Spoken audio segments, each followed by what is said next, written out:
As if the New Orleans Saints quarterback battle wasn't already interesting enough, it's about to get a lot more intriguing. We got all that and a little bit of lagniappe for you on today's episode of Locked On Saints.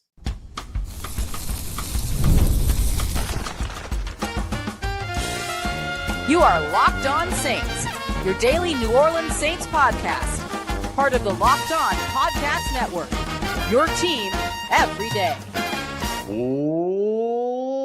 What is good, Who Dat Nation and Who Dat family? I am your host, your friend, Ross Jackson, New Orleans native, your New Orleans Saints expert and credentialed member of the media covering those New Orleans Saints as a Saints beat writer over at LouisianaSports.net. And on today's episode of Locked On Saints, the running back room looks to be getting a little bit more clarity. The offensive line sees a little bit of a shakeup with Nick Saldiveri's season coming to an end before it begins. But what about his time beyond that? Big question marks there. And we're going to kick everything off with a look at, of course, the biggest story around the New Orleans Saints training camp, which has been the quarterback Spencer Rattler seeing a first on today's practice. And tomorrow's practice brings a lot more intrigue. We got all that coming up for you on today's show. We appreciate you very much, whether you're with us for the first time or your next time, for being here with us this time, making us your first listen, and being an everydayer here on the show, which is a proud part of the Locked On Podcast Network, your team every day. Big thank you to all of you who are catching the show live or catching the show later as well. We appreciate you very much for being here. The New Orleans Saints were back on the practice field on Saturday, and it was a little bit of what I would call light work for the day. It wasn't a ton of, big plays or big electrifying things or anything like that, but it was hard work that needed to get done. And we saw a first for Spencer Rattler, who for the first time ended up seeing third team drills for the day. Now, I don't think that means that that's indicative of him moving backwards in the quarterback battle or anything like that. I would still certainly say that, in my opinion, he still leads the quarterback competition. Certainly, in his opinion, he leads the quarterback competition as well. He had a recent interview where he said that he felt that he's been the best quarterback on the field so far for New Orleans. And I would have to agree with that. But of course, the Saints are going to continue to give additional opportunities on and on and on. So the Saints have now evened up the rotation by having Spencer Rattler go down to the third team. Let me give you the counts, or kind of the rhythm of each team and what it's looked like going all the way back to day one. The rotation with first team has been really clear. Spencer Rattler, day one, Tyler Shough, day two, Jake Haener, day three. And in that same pattern repeated, Shough in day four, Rattler in day four, Shough in day five, and then skipping the walkthrough, Haener was with the first team on day seven. Now they've continued that same trajectory. Spencer Rattler, day eight. And then today, Tyler Shough was with the first team. Jake Haener was with the second team. And Spencer Rattler saw his first ever time as a third team quarterback for New Orleans throughout this training camp day. And I think that some of that too was the fact that Rattler had like a 20 rep, nearly 10 to 20 rep lead in terms of, total reps taken, total passes thrown, all those other things. And so maybe it's meant to balance that out a little bit. But so far we've seen Haener with the third team 4 times, Tyler Shough with the third team twice, and now Spencer Rattler with the third team once. And so that kind of gives you a little bit of the lay of the land of what the rotation has looked like so far. But I don't think that Spencer Rattler getting those third team reps today was any kind of indication that he's kind of falling behind or falling backwards in the quarterback battle. So I want to be really, really clear about that. But Tyler Shough was the top quarterback for today's practice. Today was a lot of situational work. We saw them go to 4-minute drills, the offense with the ball, with the lead, trying to run the clock out a bit. Basically, that drive ended as soon as they got to a punt. That was the idea, right? You try to keep the punt team off, pick up as many first downs as you can. And Tyler Shough was the only one to pick up a first down in that sort of situation there. And he was with the first team. So he gets a first down. So you win the situation when you do that. Then you had them work on some like backed up stuff. So back against the wall kind of situation. You're starting from your own 2-yard line. And for those, basically, that series ended with a first down or with a punt on 4th down. So that was kind of the measure for these. For the way that went, we saw each of these quarterbacks convert at least one first down in their 2 kind of swings at these opportunities. And so we're seeing them kind of win the situational drills and then, but, not necessarily do so by taking the top off of the defense or anything like that, but by simply picking up 10 yards and sort of completing the objective.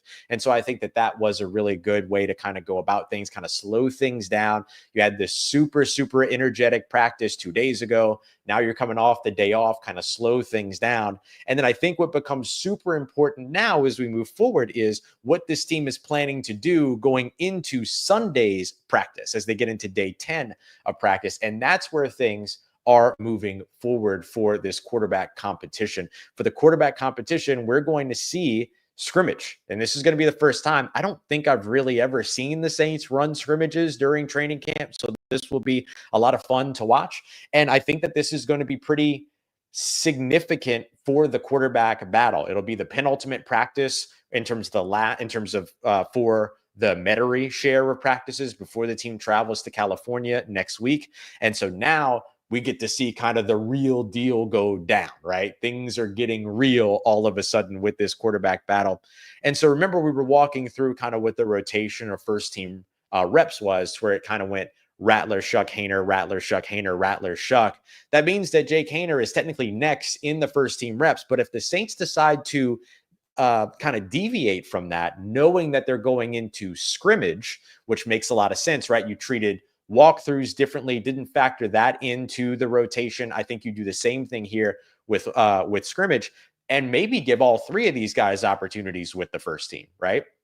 Usually you'll run these scrimmages and you'll do a drive, and then maybe you'll switch to a second team, do a drive, things like that. But they can break it up with special teams and keep running this with the first team, or go back to the top of the rotation and have Spencer Rattler go out there and do a little bit of the scrimmage. And so there will be some interesting things that will happen based upon how the Saints simply choose their quarterback rotation on Sunday when it comes to those scrimmage drills, because it feels like this is an opportunity for you to really, really start to focus your quarterback battle a little bit, right? Couple of things to consider: that the Saints have this scrimmage here on Sunday, and then going into next week, they're going to be opening up kind of game preparation, because they have a Sunday game going up against the Los Angeles Chargers. So now you get into game prep, you get into scrimmage, the situation just kind of shifts and changes a little bit in a really big way going into Sunday's practice. So I'll be very, very interested to see what the quarterback rotation looks like. I think it's going to tell us a lot. If they stick with their rotation, fine.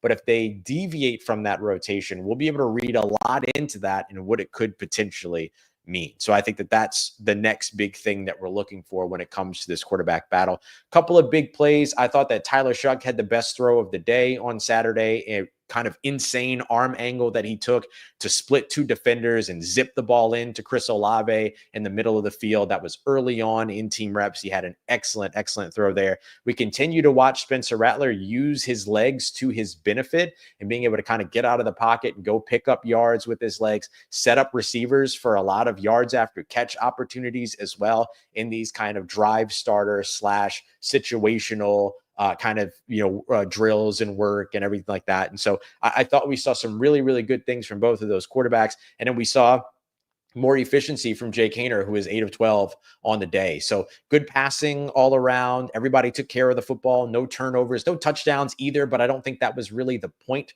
of Saturday's practice. Saturday's practice was about managing situations, managing a clock, and taking care of the football in a situation where you are either, up against your own end zone, or you're driving with a lead. And I think in both of those scenarios, ball control, taking care of the football, is more important than making the big play. And I think we saw examples from that from all three of these quarterbacks. So Kellen Moore putting a lot of more situations out on the field. I asked him if he was going to continue to do these call it periods, which are the periods where, him and Brandon Staley actually calling plays for the offense and defense, as opposed to them being scripted. I know what's coming for both sides of the football. And so I think that that's going to be the other thing that he's going to continue to sprinkle in. And tomorrow on Sunday might be an entire call it practice is what we're expecting. So lots of good stuff on the way. And coming up next, we need to take a look at the first major injury of camp and what could be the final time that we'll see Nick Saldiveri in a New Orleans Saints uniform. We got that coming up for you next as we continue on with today's episode of Locked On Saints,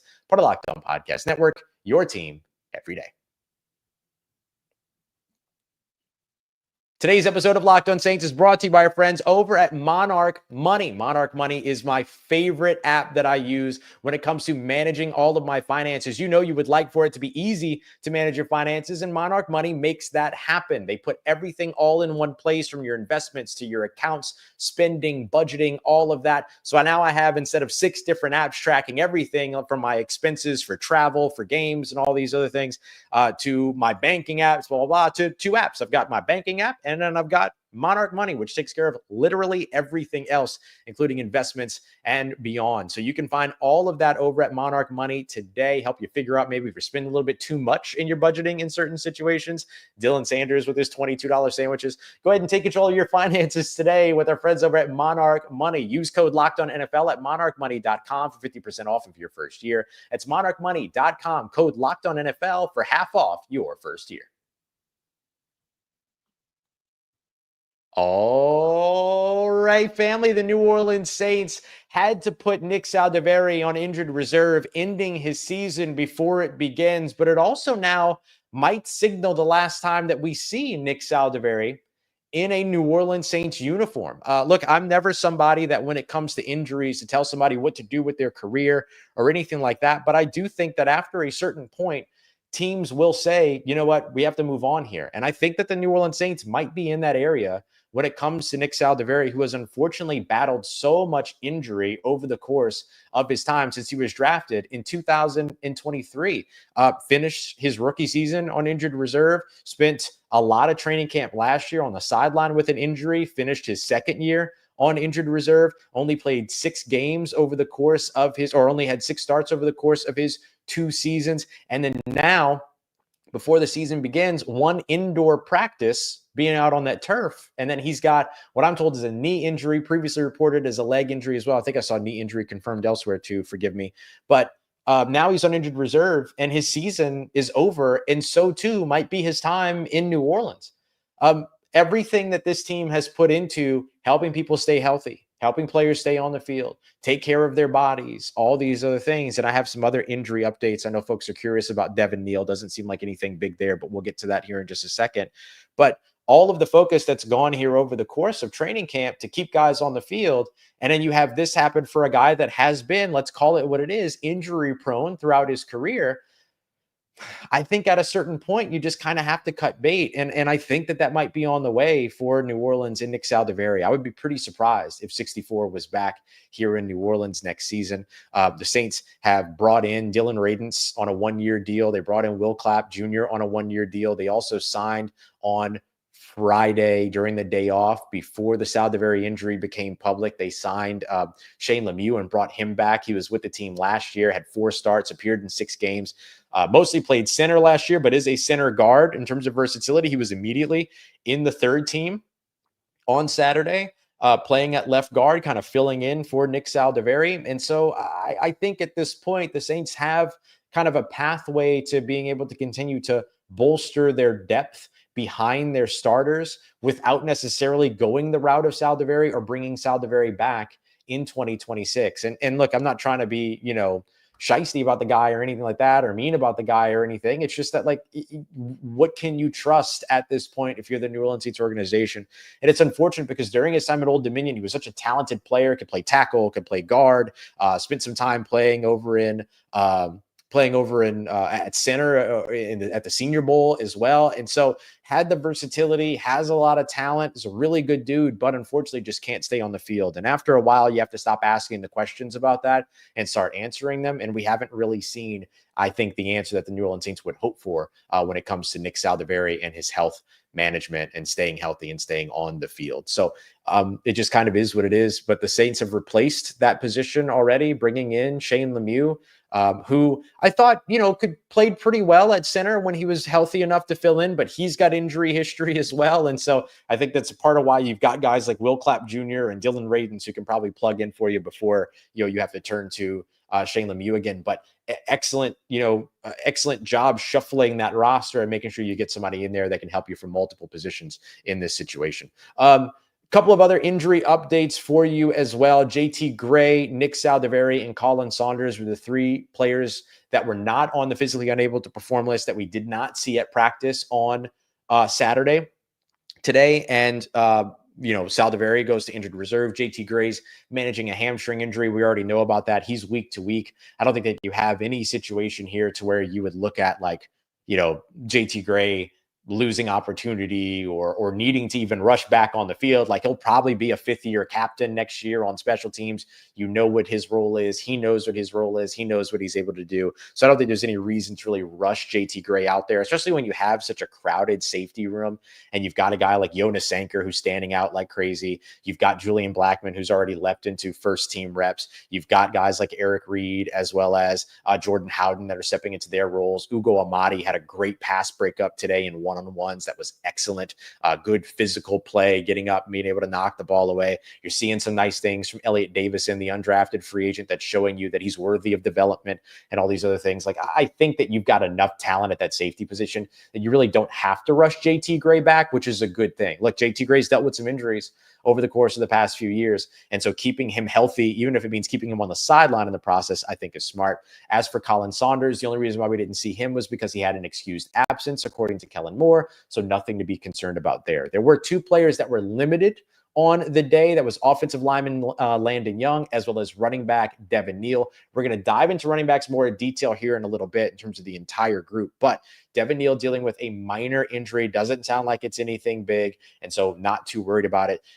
To give you a little bit of a gauge of where things stand with other players, Trayton Welsh had a minor injury a few days ago, was already back on the field participating in team drills. John Ridgway had a minor injury just a few days ago, was already back participating in practice. Juwan Johnson continues to ramp up as well. I expect that he'll probably be back on the field sooner rather than later, maybe even for that scrimmage on Sunday.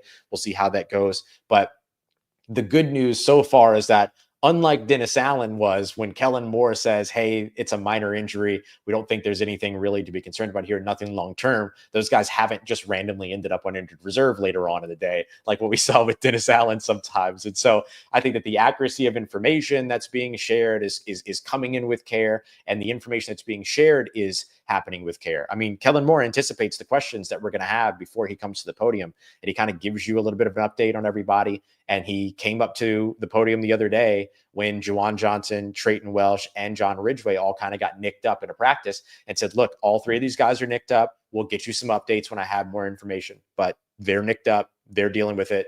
It shouldn't be anything big, but I'll let you know more. Then he comes back the next day and gives more updates. Like, I love the fact that he's kind of giving that information, but is being honest about it and isn't being in a situation, isn't putting himself in a situation where he's going to be giving inaccurate information. He's just like, hold on, I'll come back, I'll give you more updates. And then he provides those updates. And so far things have worked out. So when he says that guys like Landon Young and Devin Neal are dealing with minor injuries, so far that has meant that they are truly dealing with minor injuries. And I will say that both of those players were present for practice. We saw them during stretch. We saw them in individual drills, things like that, but they just didn't participate in full team drills. And so that was really their only limitation on the day. So nothing to be concerned about, it sounds like, when it comes to that. So that's good news there. But I think the Nick Saldiveri thing is an interesting one. I mean, you look at this 2023 draft class that Nick Saldiveri was a part of, and that includes Brian Brzee in the first round, Isaiah Foskey in the second, Kendre Miller in the third, Nick Saldiveri and Jake Haener in the fourth, Jordan Howden in the fifth, and then A.T. Perry in the sixth. A.T. Perry's already not on the team anymore. Nick Saldiveri is back on injured reserve again. Jake Haener's fighting for this quarterback one role, but might end up being the third quarterback again. Jordan Howden's kind of gotten leapt by Julian Blackmon. Kendre Miller's trying to keep his role going, trying to stay healthy as well. So far, he's done a good job of that. Isaiah Foskey's hopefully trying to fit into this new Brandon Staley system. And then Brian Brzee is, the one guy so far that has been a consistent contributor and continues to look really good in his new role. And so that 2023 draft class is kind of hanging by a thread, and effectively is hanging by a couple of guys, Brian Brzee, Isaiah Foskey, Kendre Miller, and Jake Haener. But Jake Haener's path is really tough to impact what the long-term outlook of that draft class is going to be, because he might not win that starting role, very likely won't win that starting role. And so really it all comes down to Bryan Bresee continuing to be the player that he has proven to be so far, Isaiah Foskey flipping a switch, and Kendre Miller staying on the field. If those three guys do that, then that 2023 draft class looks a little bit less worse. But if only Bryan Bresee is the guy that comes through, that 2023 draft class ends up kind of having to carry a pretty bad tag for a little while. So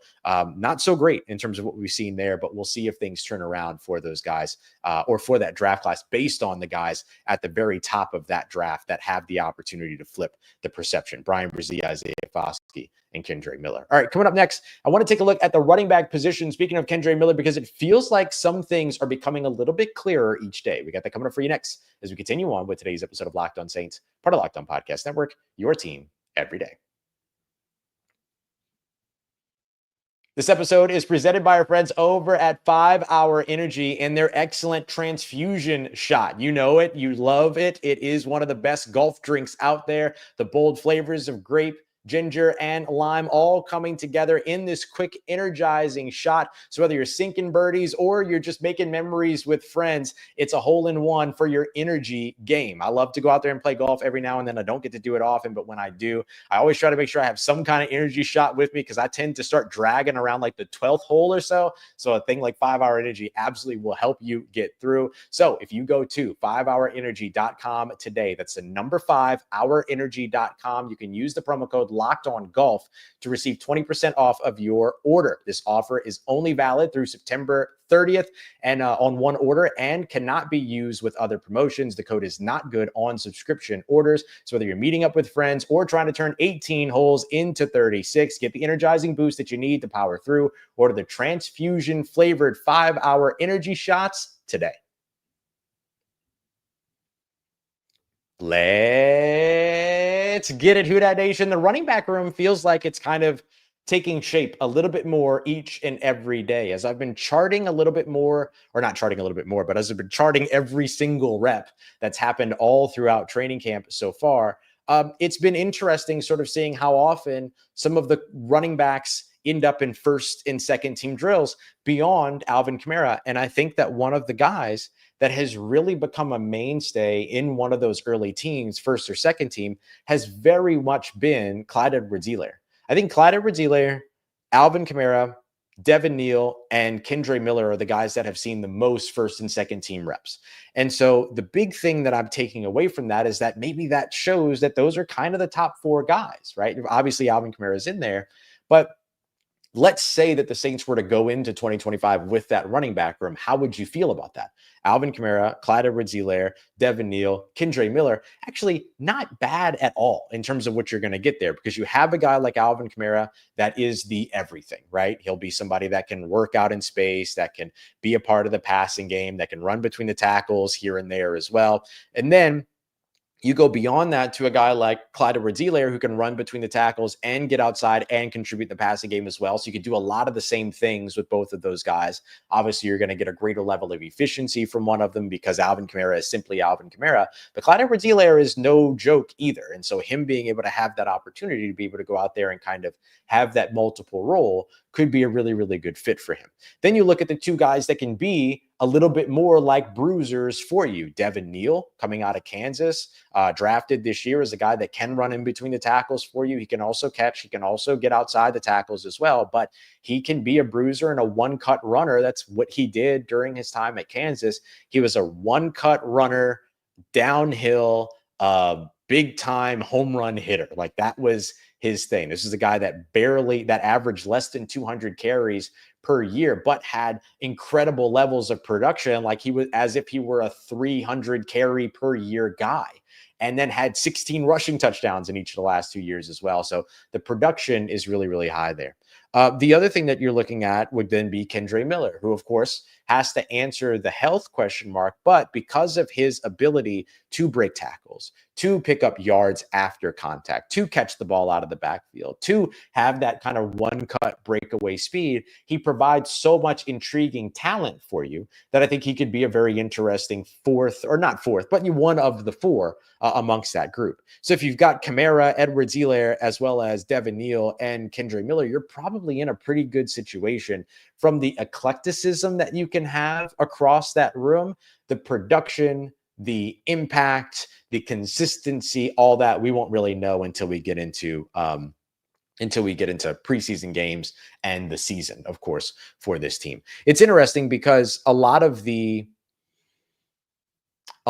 padded work has really been geared towards the passing game. I mean, think about it, right? 2 days of padded work was, or padded practices included end of half 2-minute drills and end of game 2-minute drills. And those are both absolutely things that are, absolutely pass driven, right? You're trying to get the ball in the air. You're trying to get to, a certain area of the field for a field goal, or you're trying to get to the end zone for a touchdown. Like, you're throwing in those situations. Then they got to Saturday and they did, the 4-minute drills, but within the 4-minute drills, we didn't really see a lot of the run game as a focus there either. And so I can't tell yet if it's the Saints run defense that has kind of taken a big step forward. Guys like Jonas Sanker and Brian Brzee and Danny Stutzman, and of course, Devon Godshaw have all shown up big on run defense, but how much of that is the run defense versus how much of that is the practices and the non-contactness of the practices, even though they have pads on and everything.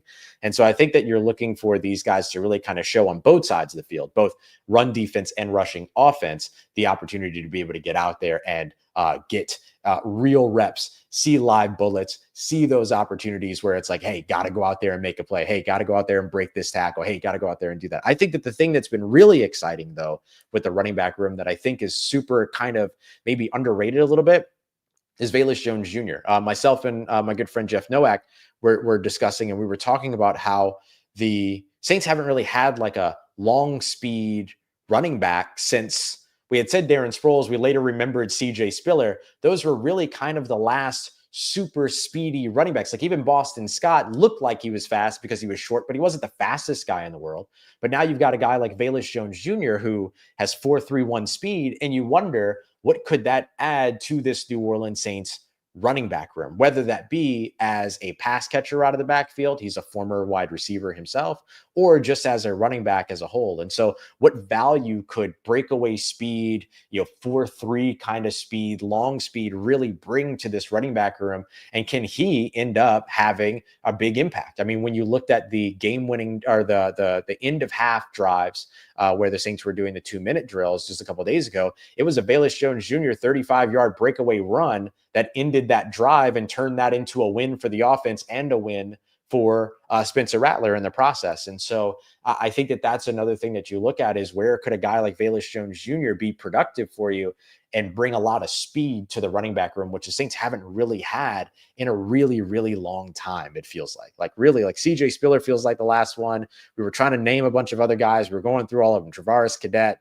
Chris Ivory, Kyrie Robinson, Daniel Lasco, like all these guys. None of them were these big, speedy breakaway guys.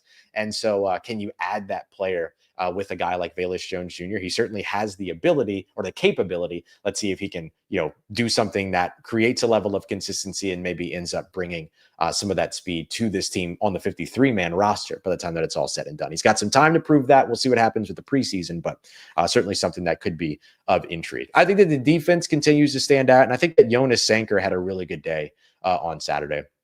The way that he has closed and made plays in the run game, has closed and made plays in the passing game. Him and Danny Stutzman, the both of them, just kind of fly around all over the place and end up making plays constantly. And they're not always, they're not always getting opportunities with the first team, but I think eventually they're going to get there because they have that they've produced so incredibly well so far over the course of this offseason, over the course of training camp, and they've made these sort of impact plays downhill, all that. I think that is the Saints might have really, really hit when it comes to this draft class early on, right? We'll see what happens when, health and long-term and all this other stuff kind of become greater factors. But I'm really, really interested in particularly these defensive pieces: Quincy Riley, Jonas Sanker, Danny Stutzman. I'll throw Vernon Broughton in there, of course, as well. I think that there's some really, really interesting stuff that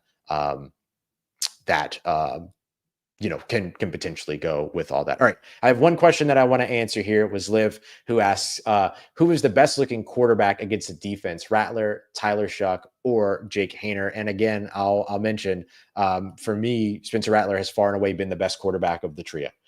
In terms of consistency, right? And a big part of that is his ability to be able to attack deep, sure, but it's the things that win you football games or keep you alive in football games, like being able to manage an operation, manage the offense, be able to target short, pick up first downs, make the right call, and now also have the freedom to utilize his legs a little bit more to go out there and pick up some extra yardage. I think all that's there. I think Tyler Shough has some of the best throws that we've seen, but he's been a little bit more inconsistent against the defense. And I think that when it comes to Jake Haener, it's just been, there's been some flashes here and there, and he's done a lot of exciting stuff. He deserves a lot of credit, but I still think that Spencer Rattler has looked better. So that's the way that I'll go with that one so far to answer that one for you, Liv. And to kind of book in this show with this quarterback talk, I think that that's kind of where things stand now. But I really honestly think that we're going to learn a lot on Sunday's scrimmage. So we'll be back with another live show Sunday night, Sunday afternoon.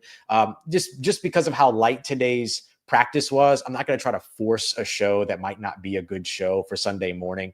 And so forgive me, but I just don't want to give you bad content. You know what I mean? And so we'll come back after the scrimmage and scrimmage work, scrimmage drills. We'll see how they actually handle it on Sunday, and we'll be live to bring you everything you need to know from there. And then back to 2-a-days, Monday, Tuesday, Wednesday, as a team goes on. And then one of those days I'll be traveling. I'll figure out the schedule and all that. I'll keep you up to date with how we're changing everything, but nothing too much to throw off sort of your habits and stuff like that. So just so you know, we'll be back Monday or Sunday night, Sunday afternoon to give you everything you need to know from what should be an exciting practice tomorrow. So we appreciate you very much, as always, y'all, for coming through, making us a part of your day, part of your routine, for saying yes to me in the show. As always, if you see me, please say hi. And if you need anything else around your New Orleans Saints in between these episodes, make sure you follow me on your favorite social media at Ross Jackson, NOLA. Hit me up. Let me know how the family's doing them and how you living. Let me know how you're momming them. And trust Who Dat Nation, I'll holla at you.